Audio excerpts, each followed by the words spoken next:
ભરૂચના national highway number 48 ઉપર આવેલા નવા સરદાર બ્રિજ પર તંત્ર દ્વારા સમારકામ હાથ ધરવામાં આવ્યું છે, જેના કારણે બ્રિજ પરથી પસાર થતા વાહનો માટે પ્રતિબંધ કરી દેવામાં આવ્યો છે।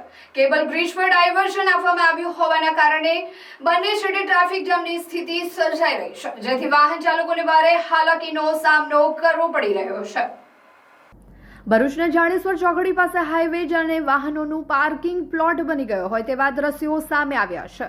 ચોમાસાના આગમન પૂર્વે નેશનલ હાઈવે ઓથોરિટી દ્વારા નવા સરદાર બ્રિજ પર પડેલા મસમોટા ખાડાઓનું સમારકામ ગઈકાલે મોડી રાત્રે શરૂ કરવામાં આવ્યું હતું।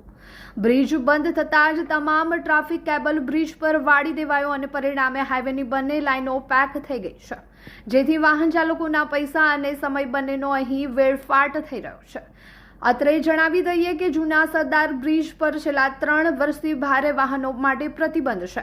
હવે નવા સરદાર બ્રિજ પર કામકાજ શરૂ થતા આખો ભાર કેબલ બ્રિજ પર આવી ગયો છે, ત્યારે આ સમારકામ ક્યારે પૂર્ણ થાય છે તે જોવું રહ્યું। જાડેશ્વર નેશનલ હાઈવે નંબર 8 ઉપર આવેલ નવા સરદાર બ્રિજ પર ચાલી રહેલા સમારકામને લઈ ગઈકાલે નેશનલ હાઈવે ઓથોરિટી દ્વારા અહીંથી પસાર થતા વાહનો પર પ્રતિબંધ મૂકવામાં આવ્યો હતો, ત્યારે આ વાહનોને કેબલ બ્રિજ પર ડાયવર્ટ કરાતા બંને છેડે ટ્રાફિક જામના દ્રશ્યો સર્જાઈ રહ્યા છે।